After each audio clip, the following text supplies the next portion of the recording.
में रेड पड़ती है किसी के ऑफिस में, है किसी एआई में दम जो आकर भिड़ जाए। अगर आप इस भ्रम में जी रहे थे कि आपको एक ऐसा सीए बनना है जो घंटों कंप्यूटर के आगे बैठकर लोगों की डेटा एंट्री करेगा, वो आपकी जॉब खा चुका है। क्या एआई आने की वजह से मेरी सीए की जो जॉब है वो इररेलेवेंट हो जाएगा? कौन अपना रोबोट से साइन कराएगा? एज अ सीए एस्पिरेंट मुझे क्या क्या अपनी एजुकेशन के अंदर एडिशनल बदलाव करने चाहिए कि मेरा सीए प्रोफेशन रेलेवेंट रहे? क्या सर हम सीए एस्पिरेंट एक ऐसी रेस में दौड़ रहे हैं जिसका कोई एंड पॉइंट ही नहीं है? क्या एआई आने की वजह से 2030-32 के अंदर सीए की जो डिग्री है वो एक रद्दी बन के रह जाएगी, कागज का टुकड़ा बन के रह जाएगी?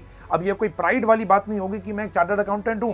क्या एआई आने की वजह से मेरी सीए की जो जॉब है या जो सीए प्रोफेशन है वो इररेलेवेंट हो जाएगा? क्या एआई मेरी जॉब खा जाएगा क्या सर? तो द आंसर इज यस या नो, दोनों ही आंसर है। अब इस पूरे कंफ्यूजन मुद्दे को, इतने बड़े मुद्दे को जब भी मैं सोचता हूं या जब बच्चे मुझसे इतना सवाल पूछते हैं, इस चैनल के ऊपर भी बहुत सारी बारी एक बारी बच्चे ने पूछा हुआ है कि क्या होगा सर, तो अगर मैं पूरे के पूरे मुद्दे को एनालिसिस करता हूं तो मेरे मन में ना 3 एक्स्ट्रा सवाल आते हैं इससे रिलेटेड। पहला वही है कि क्या एआई मेरी जॉब खा जाएगा? क्या एआई रिप्लेस कर देगा सीए प्रोफेशन को? दूसरा, अगर एआई आ जाता है तो क्या बदलाव आएगा एक सीए प्रोफेशन के अंदर?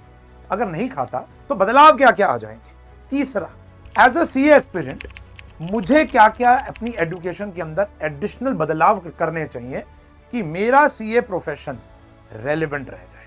अगर आपको रेलेवेंट रहना है तो आपको क्या करना चाहिए कि आप एक अच्छे सीए, एक कमाऊदार सीए बने रहो।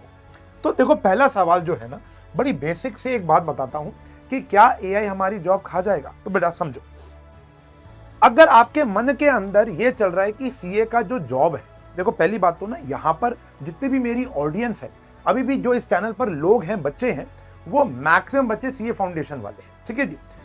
ज्यादातर, क्योंकि अभी चैनल नया है, तो इंटर और फाइनल वाले बच्चे नहीं होंगे। हो सकता है फाउंडेशन और इंटर वाले बच्चे, फाइनल वाले बच्चे तो शायद नहीं होंगे यहाँ पर। और मैं आपको यहाँ पर जो एग्जाम्पल देने वाला हूँ ना, वो इसी लेवल के दूंगा कि ताकि आपको समझ में आना चाहिए, जो 12th बेसिक के होंगे या फाउंडेशन बेसिस के होंगे। अब मुझे एक बात बताओ, अगर आपके दिमाग में बेटा ये चल रहा है कि एक सीए का जॉब सिर्फ डेटा एंट्री करना है, सिर्फ वाउचिंग करना है, सिर्फ स्टेटमेंट्स बनाना है, income tax, basic income tax file करना है, जीएसटी रिटर्न करना है ना, तो बेटा एआई आपकी जॉब नहीं खाएगा, वो आपकी जॉब खा चुका है। जी, अगर आप इस भ्रम में जी रहे थे कि आपको एक ऐसा सीए बनना है जो घंटों टाइपराइटर के आगे, कंप्यूटर के आगे बैठकर लोगों की डेटा एंट्री करेगा, लोगों के बही खाते बनाएगा, लोगों की स्टेटमेंट को वाउचिंग करेगा और लोगों का वो बैलेंस शीट बनाएगा, तो बेटा ऑलरेडी ऐसे सॉफ्टवेयर्स और एआई आ चुके हैं जो आपकी जॉब खा चुके हैं। एक ऐसा सीए जिसके पास 10 इंटर्न थे, अब उसने वो 3 इंटर्न कर दिए हैं। क्यों? जो काम पहले 10 लोग कर रहे थे, आज वो काम 3 लोग कर रहे हैं। लेकिन अब मेरी बात समझो, मेरी बात समझनी बहुत जरूरी है, मेरी बात समझनी जरूरी है। अगर आपको लगता है कि एआई आपकी जॉब खा जाएगा तो हाँ, क्यों? क्योंकि data entry, vouching, reconcile, BRS हम पढ़ते थे, हम स्टेटमेंट्स बनाते थे, ये ऑलरेडी ऑटोमेटिकली हो रहा है। अब पीएनएल बनाने की कोई नीड नहीं पड़ती, अब अपने आप बैलेंस शीटें बन रही हैं, आपका अपने आप काम हो रहा है। एआई आपका काम, देखो अभी क्या है ना, एआई को आप एंट्री दे दो, एक प्रॉम्प्ट दे दो कि भैया इन दोनों को ना आप एनालिसिस कर दो। लोग तो स्टॉक एनालिसिस कर रहे हैं इसके ऊपर, कंपनियां अपना फ्यूचर का फोरकास्ट कर रही हैं। डिलॉयट का नाम सुना होगा, पीडब्ल्यूसी का नाम सुना होगा, ये ऐसी ऐसी कंपनीज हैं, बिग फोर्स में आती हैं, नाम सुना होगा शायद आपका। सपना होता है बच्चों का यहां पर जाकर अपनी आर्टिकलशिप करने का या काम करने का। तो ये कंपनी ऑलरेडी एआई के ऊपर काम कर रही है, जहां पर ये फोरकास्टिंग के अंदर काम करती है। ये ऐसे ऐसे काम कर रही है कि फ्यूचर में हमारा प्रॉफिट कितना होगा, या मुझे ऐसे 10 बंडल ऑफ स्टॉक्स बता दो कि जहां पर मैं इन्वेस्ट करूं और 10 साल में उसका पैसा इतना ग्रो हो जाए। ऑब्वियस सी बात है, ये पूरा आपका काम रिप्लेस नहीं कर पाएगी। मैं अगर ये काम एआई से करा सकता हूं ना, लेकिन ये वाला काम कोई भी एआई से नहीं करेगा। That is personal judgement. तुम्हारे ऑफिस में रेड पड़ती है किसी के ऑफिस में, है किसी एआई में दम जो आकर भिड़ जाए? है किसी एआई में दम जो जज के सामने होकर दलीलें पेश कर दे? है किसी एआई के अंदर दम जो जुगाड़ू रूप से तुमको उसमें से बाहर निकाल के रख दे? नहीं है। ये आता है एक्सपीरियंस से। उसके बाद सिग्नेचर। कोई एक ऐसा एआई का मैं को प्लेटफॉर्म बता दो जहां पर साइन हो जाए। बेटा chartered accountant it's the course of responsibilities, accountability.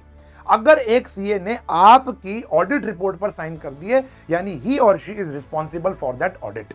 क्या एआई रिस्पॉन्सिबल होगा? आज की अगर मैं आपको मुद्दा बताता हूं, मैं अगर अभी एआई से एक सवाल पूछता हूं, ये तो मैथमेटिक्स के अंदर और अकाउंटेंसी के अंदर मैं करता आ रहा हूं और मैंने कई बार शेयर किया है कि एआई गलत होता है। मैंने एक सवाल दिया एआई को और बोला कि भैया इसका जवाब बताओ, आप 10 मिनट बाद वही सेम प्रॉम्प्ट उसको दोबारा दो, आपको जवाब अलग मिलेगा। तो क्या आप उस बंदे को अपने अकाउंट सौंप दोगे? क्या उस बंदे को अपने अकाउंट सौंप दोगे जो 5 मिनट में बदल दिया? क्या आप रोबोट को एक एआई को अपने पूरी जो आपका जीवन पूंजी है उसको मेंटेन करने के लिए सौंप दोगे? Answer is no. तो यहां पर ट्रस्ट बहुत फैक्टर होता है। लोग अपने सीएस को इतना जल्दी नहीं बदलते हैं, लोग अपने चार्टर्ड अकाउंटेंट्स को इतना जल्दी नहीं बदलते हैं। उनको एक ऐसा बंदा चाहिए जो उनको पर्सनल गाइडेंस दे कि उनका पैसा कहाँ इन्वेस्ट हो। बहुत सारी ऐसी बातें होती हैं जो एक चार्टर्ड अकाउंटेंट के साथ ही इंसान कर सकता है, एआई के साथ नहीं कर सकता। एआई तो गलत गलत प्रॉम्प्ट भी दे रहा है। फिर आता है लीगल कंप्लायंसेस, जज के सामने कौन पेश होगा? एआई नहीं होगा। अगर आज मेरे पास, मान लो मैं एक चार्टर्ड अकाउंटेंट हूं, मेरे पास एक क्लाइंट आता है, कहता है सर ये काम हो गया, इनकम टैक्स से ये आ गया नोटिस, सर इस बार इतना प्रॉफिट हो गया, या ये कैसे करूं, टैक्स की सेविंग्स कैसे करूं। तो आप क्या एआई को प्रॉम्प्ट देकर उसको कंसोल करोगे? क्या एआई को प्रॉम्प्ट देकर उसको बताओगे कि आपको क्या करना चाहिए? नहीं, यहां पर आपका एक्सपीरियंस लगेगा। जितना पुराना चार्टर्ड अकाउंटेंट होता है ना, उतना वो कैपेबल हो जाता है ऐसे काम करने के लिए। और एआई कितना भी पुराना हो, वो ये वाले काम तो नहीं कर पाएगा, एंड मेनी मोर। तो अगर कहानी ये है कि क्या एआई मेरी जॉब खाएगा? नहीं, एआई मेरी जॉब को आसान कर देगा। अब समझो क्या बदलेगा, व्हाट विल इट चेंज, क्या बदलेगा? तो बदलेगा ये कि ऐसे बहुत से काम जिसमें घंटों लगते थे, जैसे रिकंसाइल करना, आप अपनी एनालिसिस रिपोर्ट्स आप एनालिसिस नहीं करोगे। अब जैसे फॉर एग्जांपल एक टीचिंग जॉब की बात करता हूँ, बहुत अच्छा एग्जांपल है। पहले जब उशांक टेस्ट बनाया करता था ना, तो उसको 3 से लेकर 4 घंटे लगते थे एक टेस्ट को बनाने के लिए। मेरी बात ढंग से सुनना। तो मैं एक 2-4 किताबें उठाता था और टेस्ट बनाता था बच्चों को देने के लिए। लेकिन आज उन किताबों की कोई नीड नहीं है। मुझे एक अच्छा प्रॉम्प्ट देना है, सुनना पूरी बात, मुझे एक अच्छा प्रॉम्प्ट देना है चैट जीपीटी को, जेमिनी को, या कोई भी क्लाउड को। मैं उनको बोलूंगा कि भैया मुझे एक 11th स्टैंडर्ड का, 12th स्टैंडर्ड का, अकाउंटेंसी का, पार्टनरशिप का, फलाने टॉपिक का एक टेस्ट बना दो। उसने टेस्ट बना कर दिया। अब ये काम तो एआई कर सकता है, लेकिन अब इसके अंदर जो पर्सनल जजमेंट है, नहीं यार ये वाला क्वेश्चन तो बहुत आसान हो गया, या ये वाला काम तो गलत हो गया। आपको अपनी चीजों को कैसे बदलना है मैं भी सिखाऊंगा, लेकिन एआई आपकी मदद करेगा। एआई आपको रिप्लेस नहीं कर सकता जीवन भर, समझ लो मेरी बात। तो आप प्रॉम्प्ट दोगे, आपके पास एक शीट आएगी, आपके पास एक पीडीएफ आएगी, लेकिन उसके अंदर final changes, human effect, human अपनी नॉलेज, अपना एक्सपीरियंस जो उस पीडीएफ में जाता है ना। अब जैसे अगर कोई टीचर हो जो 2 साल पढ़ाया, जिसने मैथमेटिक्स क्लास 11th का, वो एक टेस्ट बनाएगा और उशांक एक टेस्ट बनाएगा, उसमें जमीन आसमान का अंतर होगा। ये मैं दावे के साथ कह सकता हूं। क्यों? क्योंकि उशांक को इतने साल का एक्सपीरियंस है। अगर एक प्रॉम्प्ट देकर कोई क्वेश्चन सॉल्व करके मैं चैलेंज करता हूं उसको कि भैया तेरा आंसर गलत है, अब एक एक्सपीरियंस चार्टर्ड अकाउंटेंट ही उस चीज को करेक्ट कर पाएगा। हाँ, हमारा काम आसान हो जाएगा। अगर what will change, CA free हो जाएगा। सीए का जो काम मैक्सिमम डेटा एंट्री के अंदर चला जाता था उनके इंटर्न्स का, अब उसका और उसके इंटर्न को फ्री टाइम मिल गया। जितने भी ये डेलॉइट के लोग हैं ना, जितने भी जो ये पीडब्ल्यूसी के लोग हैं, ये जो बिग 4 कंपनीज हैं, यहां पर अब ये लोग सोच ज्यादा सकते हैं। अब सुनो, पहले इन्होंने 50,000 रिटर्न फाइल की हैं लास्ट ईयर। अगर आप देखोगे लास्ट ईयर का डेटा है कि डेलॉइट ने 50,000 रिटर्न फाइल कर दी। उनका प्रॉफिट इतना टाइम्स मल्टीप्लाई हो गया। आज मैं चार्टर्ड अकाउंटेंट हूं, मेरे पास 100 क्लाइंट हैं, एआई नहीं है। सोच के देखो मैं 100 लोगों की रिटर्न एक लिमिटेड समय में कैसे फाइल करूंगा। लेकिन इफ आई यूज एआई तो मेरा काम आसान हो गया। मैं सोच सकता हूं, लोगों को कंसल्टेंसी ज्यादा से ज्यादा दे सकता हूं, क्योंकि पहले मैं तो ऑक्यूपाइड था अकाउंट्स बनाने में, पहले मैं तो टैक्स फाइल करने में ही ऑक्यूपाइड था। लेकिन अब वो काम मेरा 60% 70% एआई ने कर दिया है। और अब जो वो खाली समय बचेगा, मैं लोगों को साइन करने में पैसे मांगूंगा, मैं कंसल्टेंसी करने में पैसे मांगूंगा, लोगों को पैसा बचाने में बहुत सारे काम होते हैं यार। अभी कुछ सारी बातें तुमको पता भी नहीं होती। फाइनेंशियल एडवाइस होती हैं, जितने भी लीगल फ्रॉड्स होते हैं उनका होता है, स्टॉक एनालिसिस होता है। एक चार्टर्ड अकाउंटेंट का काम सिर्फ टैक्स फाइलिंग नहीं है, उससे बहुत कुछ ज्यादा होता है। तो ये सारे काम एक चार्टर्ड अकाउंटेंट और एक्स्ट्रा करने लग जाएगा। बट अ बिग बट क्या है, हमें क्या करना। जो ये कहते हैं कि यार मैं तो इतना कैपेबल हूं, देखो मैं कई बार ये बात कह चुका हूं कि जब भी हम बीमार होते हैं ना, जब भी हम बीमार होते हैं तो हम कभी भी ये नहीं कहते डॉक्टर को दिखाना है, हम हमेशा कहते हैं अच्छे डॉक्टर को दिखाना है।